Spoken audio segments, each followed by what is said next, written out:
Thanks for joining me today. This is the second video in my video series to talk to you about different techniques that you can use with this Nuvo Embellishment Mousse. This one that I'm holding is the aloe vera, and it's the one that started it all for me. I've been playing with these for about 2 months now, and I cannot believe how much fun I'm having playing with them, and I cannot believe all the techniques that I've been able to do with them.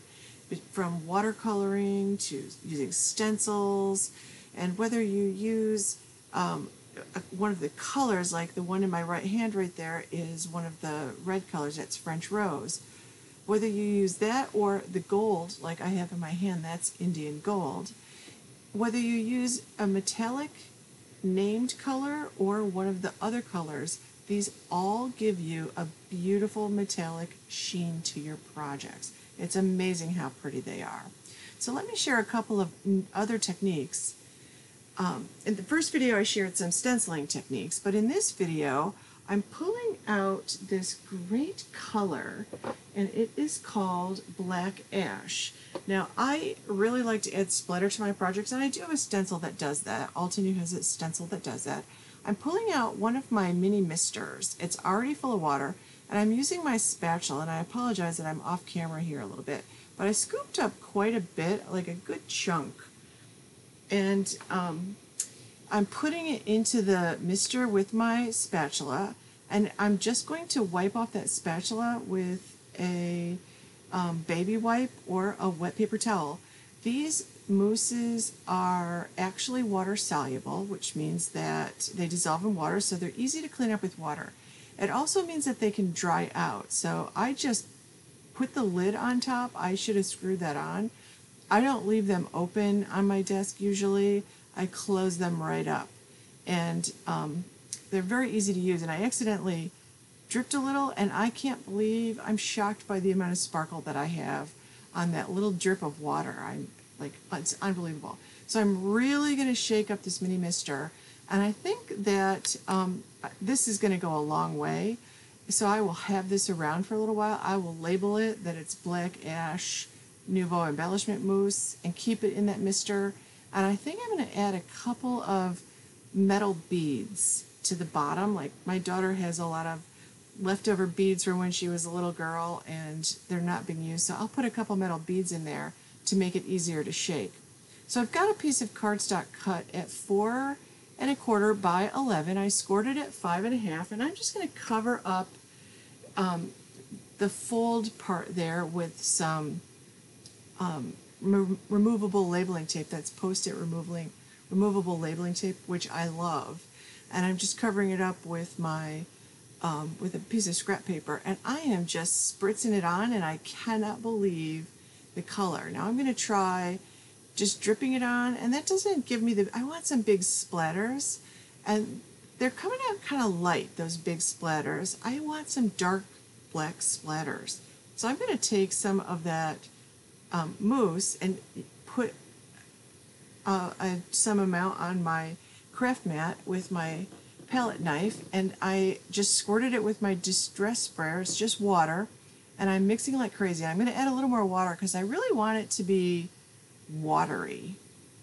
So I'm just mixing it up, and this stuff just dissolves in water. It's amazing. The one thing that I did notice is that if you let it sit, you want to like keep remixing it every time you dip back into it, because the metallic sheen comes from mica powder that's dissolved in the water, and it actually does settle out.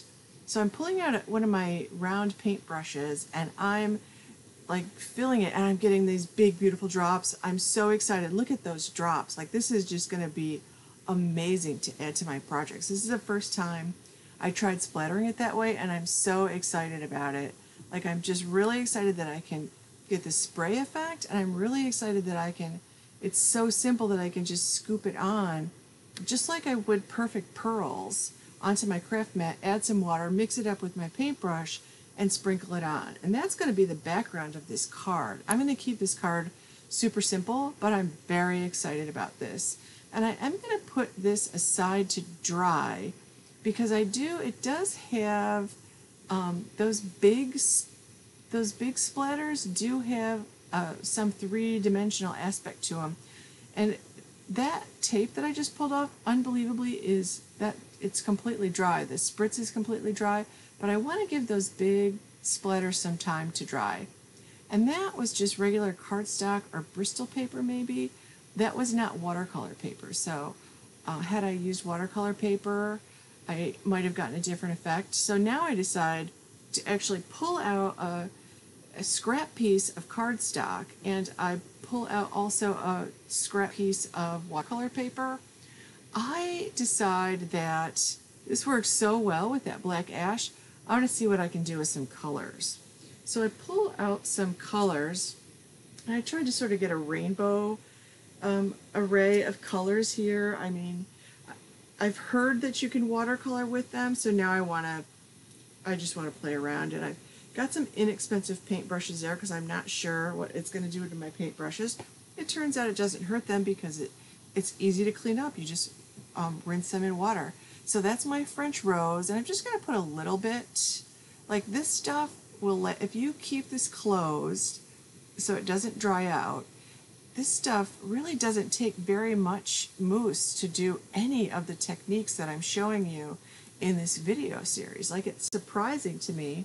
And this one, oh my gosh, this color is the fresh copper. Oh, gorgeous. I pulled that out because I wanted an orange color, and I don't have an orange, but that copper really is beautiful.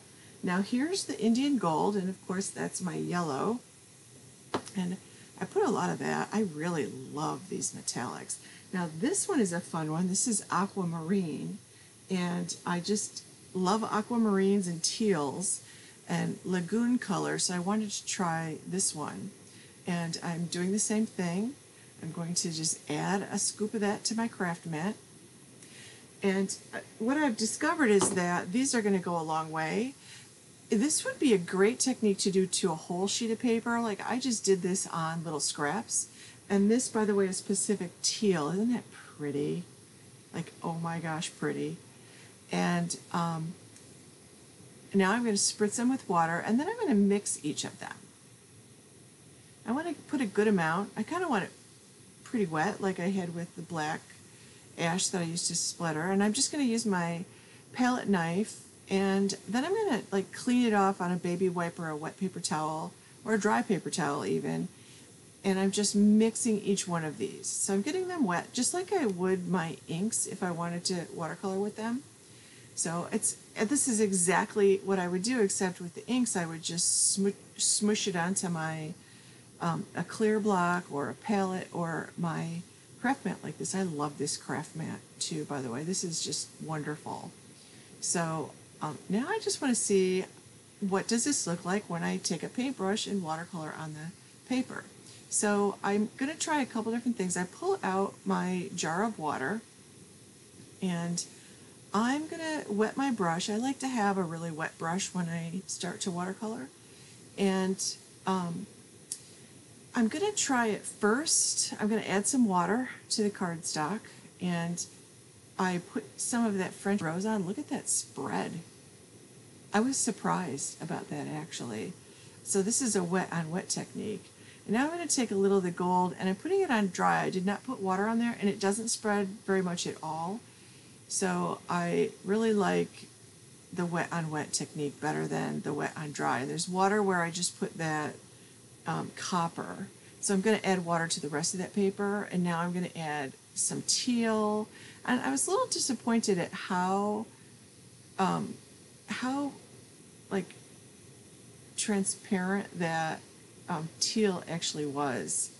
Although there's so many things you can do with them, because when you put them on you can see what's underneath. There's so many things you can do with mediums that do that. And notice that every time I dip into that paint, I'm mixing it, because that mica powder really does settle, and you can see it settle. It gets sort of like a cloudy look to it, so I mix it before I use it. Now I'm trying it on cardstock. This is the cardstock piece. That was the watercolor piece that I did at first. And I just think at this point I'm wishing I had just taken a whole sheet of watercolor paper, or a whole card size, and just done this on the whole thing, because I really like this. And you can see my brush strokes. And like these are not even at all. And when this dries, it's so pretty, and it dries relatively quickly, surprisingly. And if you have brush strokes in there that give you some ridges, you actually end up with a lot of texture on these little strips of paper. And I'm so glad that I experimented on the little strips of paper, because those are actually a pretty good size for a bunch of my script dies. I love script dies like this Create one. That's from Catherine Pooler. I actually die cut that earlier, and I've also got the Hello one there. And the Hello one is actually on some black craft foam, but that Create one, I'm thinking I want to use that. That's purple glimmer paper from Simon Says Stamps, I think. And I'm pulling out my Altenew set here because it's got a lot of great, this is, I forget the name of the set actually. Altenew has a couple of great crafty ones, like sentiments that you might want to send to your crafty friends. This is called Crafty Friends, in fact. And I think I'm pulling out Do Something Creative Every Day. And before I do anything else, I'm pulling out some more scraps because I still have a pretty generous amount of those colors I mixed up on the side. And I like the way these look so much. And I'm thinking I can really do a bunch of things. I have a whole bunch of dyes I'd like to experiment with. And, you know, you can make some pretty cool rainbow script words with these. So I'm going to do some more. I'm going to use up this stuff. Like I mixed them up. Why waste it? And you saw, like, I did not use a lot of that. Like, these things are going to last me forever, even though I'm doing all these techniques, because I've already used some of these a bunch. I mean, a couple of them I just opened here, but, like, I just can't believe all the stuff you can do. Now, this is a little off screen, but I'm just going to take that fresh copper is so pretty. I'm actually just going to wipe that right across an entire piece of scrap paper. And it dries like immediately. You can touch that pretty quickly. But I'm going to continue doing the strips of color across the other ones. And I'm not even being really careful. You could probably make them more uniform, but I absolutely, when this dries, I love that there are some thicker spots and some thinner spots, because that actually all dries as texture. It dries three-dimensional, and it's super pretty. Like, it's ridiculous how pretty these are when they're done. Like, I'm basically just scribbling basically paint onto strips of scrap paper I had sitting on the side of my desk, and I end up getting some nice script die cuts out of this that I can use as sentiments on cards. So I'm really happy about that. So I'm gonna try to do this smoosh method on a piece of paper. This is regular cardstock. This is not watercolor paper or mixed media paper or anything like that. And it works okay. It's just that all the colors I have out there kind of mix together. And it's surprisingly not, like, that part was surprisingly not at all like smushing ink onto paper.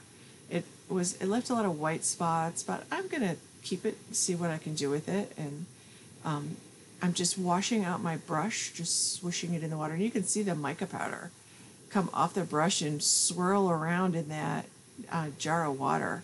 So I'm gonna put these aside and let them dry. You can actually touch the mousse on top, except for the watercolor paper, because that really absorbed a lot of water. But the other ones you can touch already, but the paper itself is very wet. So I'm actually going to hit this with my heat gun and see what happens. I just want to experiment to see how they dry. But that copper one is up completely dry because I put a thin coat and it's pretty uniform. It almost looks like shiny wood. So I'm just experimenting to see. I really like the purple because I don't have a purple mousse, and I like using the purple shimmer paper. So I decide that I'm going to take one of those and I'm going to make a bookmark or something. So I'm pulling out my mini MISTI, and this is from the Ink Road stamp company. I just got this. I love this stamp set. It's also a creative one. You can see Art is Life. There's a paintbrush, there, you know, a couple of paintbrushes, scissors, marker, like a tack, and just some great sentiments. So I'm going to see what happens if I stamp on top of this. So I'm actually pulling out my Altenew permanent ink, and I later on another project I actually used StazOn. Both of them work equally well, and I was surprised at how like it does definitely stay wet on that surface after that mousse, dried mousse surface that I'm stamping on. I was surprised though how much it actually kind of absorbed into the paper. Like it didn't come out shiny like ink usually does, so I decided I'm gonna keep everything in place, and I'm gonna go ahead and emboss on top of this. So I pull out my Versamark ink pad, and I'm going to restamp it. I haven't moved anything. This is the beauty of the MISTI. If you do not have a stamp positioner, treat yourself, because it just allows you to just like redo this. This is the 4th time I've stamped it, and I haven't moved a thing. Now I'm going to pull this out and put it on top of my coffee filter. I have one coffee filter that I use for this purpose, and I'm just using my black embossing powder, and I'm just shaking it off. I didn't even bother. Oh yes, I did. I used my embossing buddy on top of this before I did this, and just to make sure everything was dry, really. And I'm going to heat set this, and I love the way this turned out. Like this, it's surprising. I'm going to make a bookmark out of this. I like making things other than cards sometimes, and I am heating it from the bottom. I've gotten into the habit of mostly doing my embossing from below, because it doesn't blow the ink around, or not the ink, but the embossing powder. Sometimes the embossing powder will get blown around a lot, and I love the way this came out. Like this is really pretty. So I'm going to cut down a piece of navy blue cardstock. I don't know why, I'm just in the mood for blue. I'm just going to cut it about 1/4 of an inch larger, and then just adhere it to that, and then I'm going to laminate that, so it's going to make a nice little bookmark for my journal.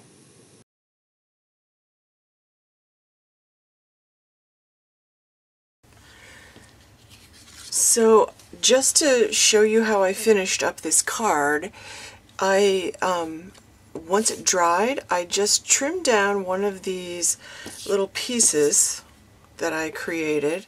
I just trimmed it down and added the script sentiment die cut that I created using the Catherine Pooler Create die on the purple glimmer paper, and then I added some sequins in, it's an autumn mix actually from Neat and Tangled, and the sentiment came from one of the Altenew Crafty Friends stamp set called Do Something Creative Every Day. That's heat embossed in white on black, and I just trimmed that down and added a secondary sentiment to that, and that completes the card. So I have to say I really like the splatter on the back. The soft splatter from just misting is very shimmery, but the larger dots, I don't think you're going to be, maybe you can see it a little bit.